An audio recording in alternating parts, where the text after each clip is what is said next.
3, 2, 1. Sean bienvenidos a este sitio en el que la pregunta les abre la puerta. Se llama La Puerta de la Calle, canal de podcast de Luis Alirio Calle en Spotify y en YouTube. Uno nuevo cada jueves, pero todos permanecen ahí. Resulta curioso que durante el mes de noviembre se hagan en los lugares del mundo donde existen los rituales en honor a la muerte. Digo curioso porque, por ejemplo, según la astrología, 2/3 de noviembre transcurren bajo la influencia del signo Escorpión.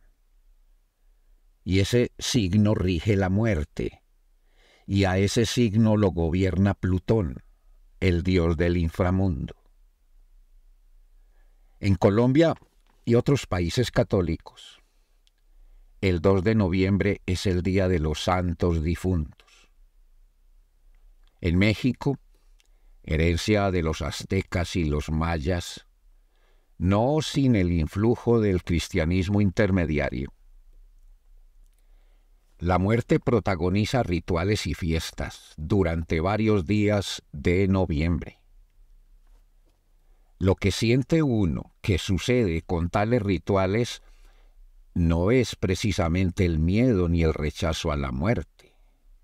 Es lo contrario, una suerte de festejo como reconocimiento de la muerte, el fin del principio. El encuentro de lo inevitable que no es fatalidad, sino necesidad. Porque la creencia dice que la muerte es el fin del dolor y el paso a la vida eterna.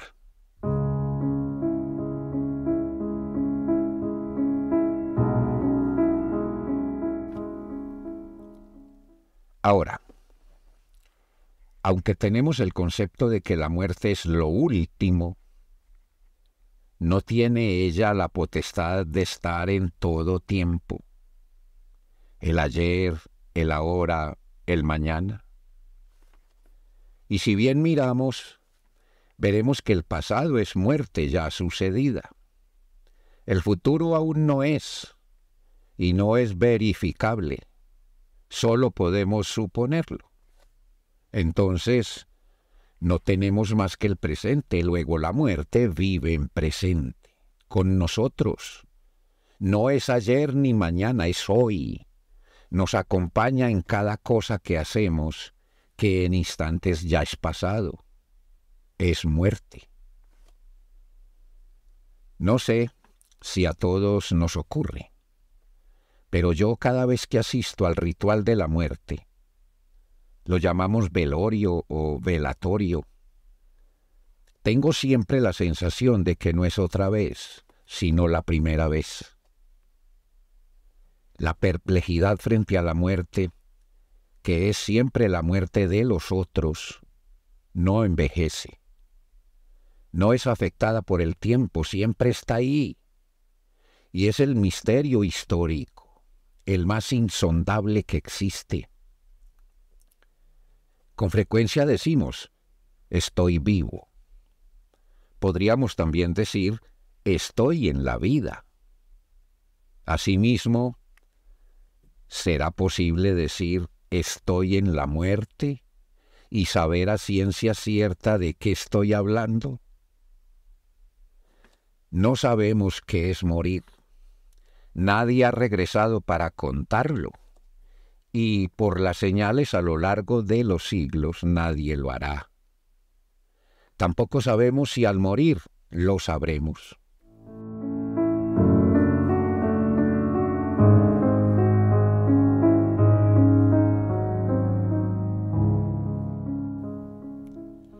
Bien saben ustedes que existen innumerables historias, creencias y discusiones sobre lo que supuestamente, ilusoriamente, pasa cuando morimos. Pero ninguna de esas historias o leyendas o mitos nos confirma nada. Ninguna nos libra del miedo motivador de la pregunta sobre la muerte. Y uno siempre está tremendamente solo bajo el peso de esa pregunta. Bueno, quizás pienso en el sentimiento que me embarga a mí. Quizás ustedes sientan otras cosas, pero por distintas que sean, la pregunta sobre el misterio de la muerte suele ser pesada para todos, eso creo. Y lo es porque no hay respuestas, solo hay conjeturas. Mirando el ataúd durante el velorio de alguien, uno se da cuenta de que siempre es el mismo cajón, tan hermético como el muerto, en cuyo rostro siempre está el sarcasmo incontestable de lo que ya no es y no volverá a ser. Un ataúd es el símbolo de lo rotunda y cerrada que sentimos la muerte, ese absoluto en la frase nunca más. Todos los términos que existen para nombrarlo, al ataúd, asustan. Entran en un grupo de palabras que parecería íntimamente uno se resiste a pronunciar. Ataúd, féretro, sarcófago, urna mortuoria, catafalco. Hasta la palabra caja, referida al recipiente del muerto, sale de la boca con dificultad. Por cierto, sarcófago, vocablo de origen griego y latino, significa que come carne.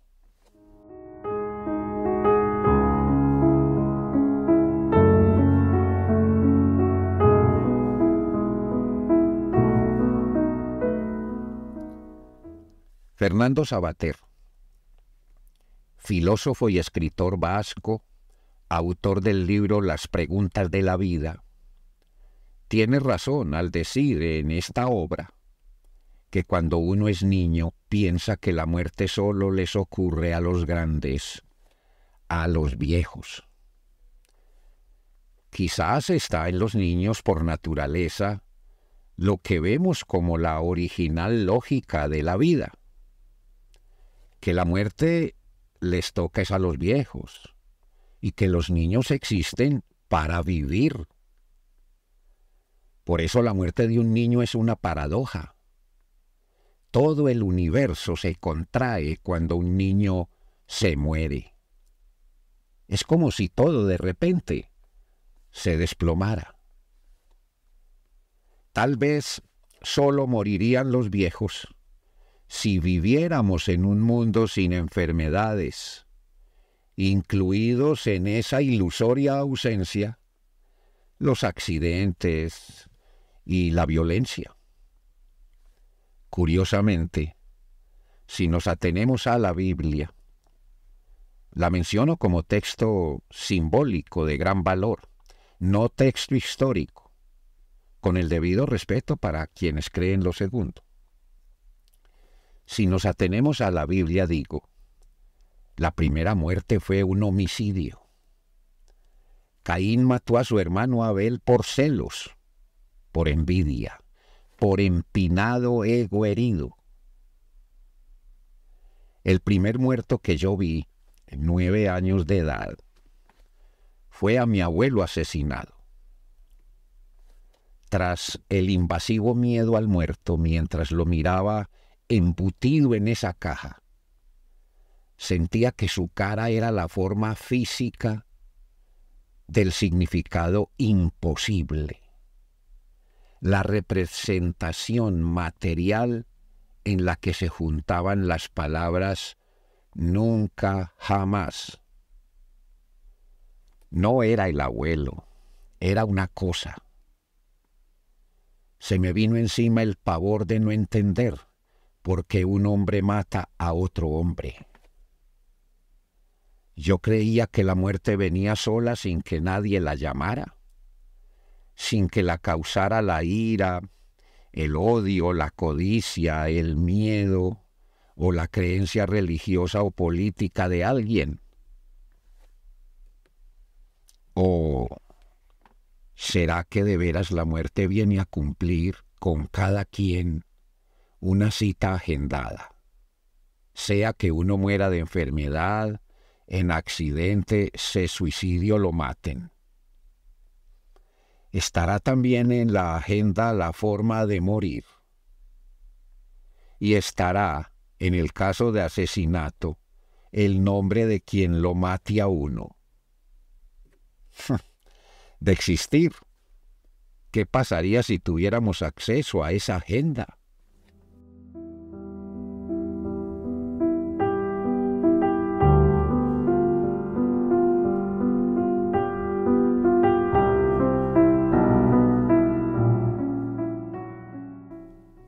En la falta de respuestas concretas, específicas, producto de pruebas incuestionables a lo que es la muerte, está sin duda el origen del miedo a ese momento de la vida.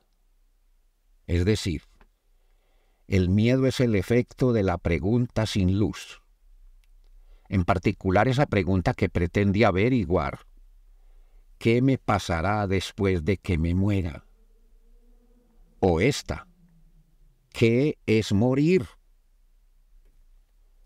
En el capítulo sobre la muerte del libro ya citado, Fernando Savater dice que sabemos cuando alguien está muerto, pero no sabemos qué es morirse, visto desde dentro. Y agrega, creo saber más o menos lo que es morirse, pero no lo que es morirme. Es que el hecho de morir, sin otra explicación que las retóricas frases «así es la vida», «es cosa de la naturaleza», «era su día», «a todos nos llegará la hora», no deja al ser humano propiamente contento. El asunto es que una respuesta producto de pruebas incontestables no existe. Nadie la ha dado. Ni la ciencia, ni las religiones, ni los mitos han llegado a la respuesta definitiva, o por lo menos una.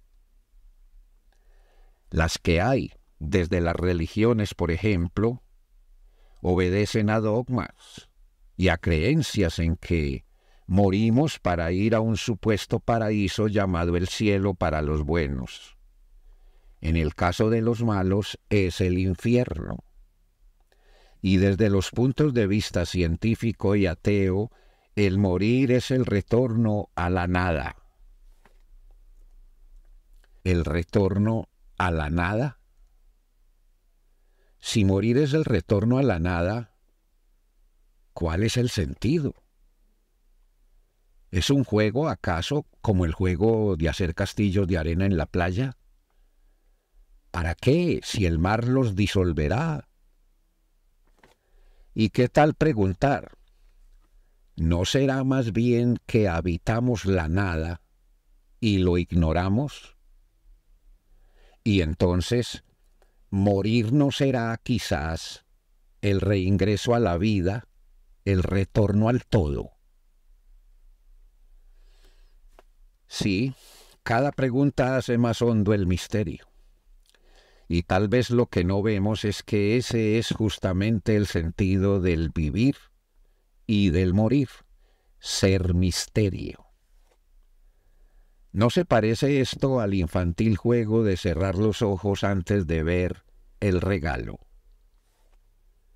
Ahora, el miedo a la muerte está asociado al dolor, pero sobre todo, en el caso de la creencia religiosa, a la nefasta contraposición entre el bien y el mal, ser bueno o ser malo, y, en consecuencia, la promesa y la amenaza, respectivamente, de un cielo y un infierno, siendo el primero la dicha eterna y el segundo el sufrimiento perpetuo. Cae sobre la vida pesadamente esa funesta y maniquea separación entre buenos y malos. Clasificación que estrecha la vida y la convierte en amenaza. Y entonces la esperanza resulta ser ingenua entelequia e incluso peligrosa, pues la depositamos en la creencia en algo de lo que no sabemos si de veras es o no es, será o no será. Es decir, lo peligroso de la esperanza es que nos puede llevar al abismo de una terrible mentira. En la serie bíblica brasileña Apocalipsis, en cierto momento relacionado con la creencia en el juicio final, una mujer exclama: «Tengo miedo de tener esperanza».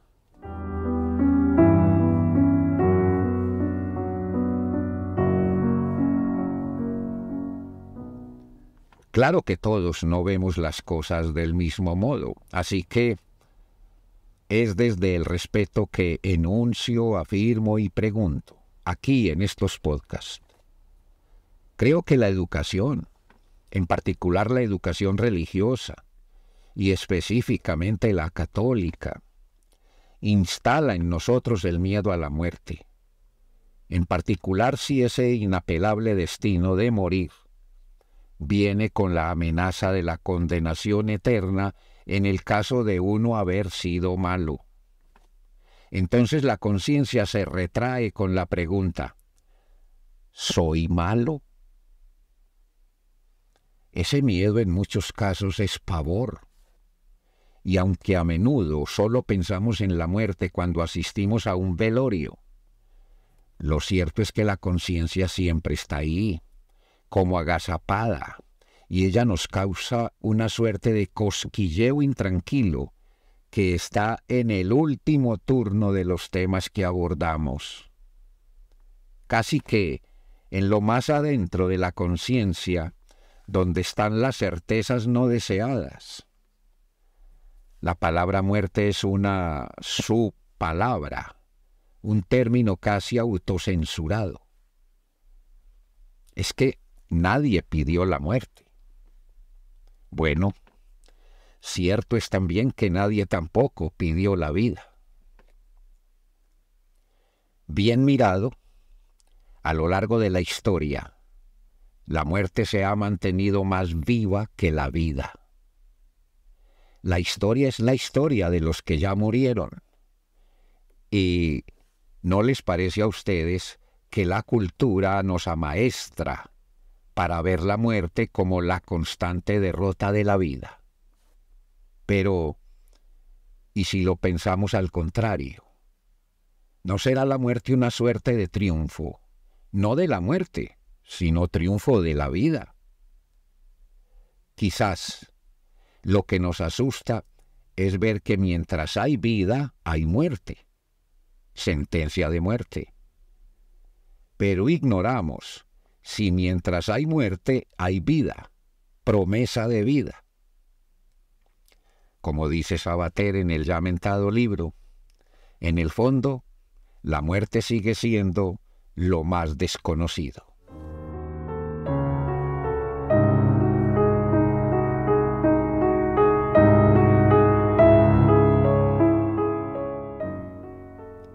Tenemos claro que moriremos. En ese saber está la pregunta que, por distraídos que estemos, con su desasosiego nos camina en lo más hondo de lo más adentro. Y por causa de ella, la pregunta ante la oscuridad que no habla, no mira, no se mueve, quizás a todos nos asalta en algún momento el pensamiento de que si hay que morir, la vida carece de sentido.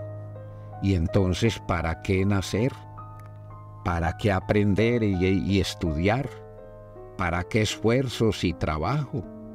¿Para qué sueños, planes y metas? ¿Para qué amores? Creo, sin saber muy bien por qué lo creo, que la respuesta está y que solo basta abrir los ojos al momento de recibir el regalo. Pero creo también que hay que merecer el regalo.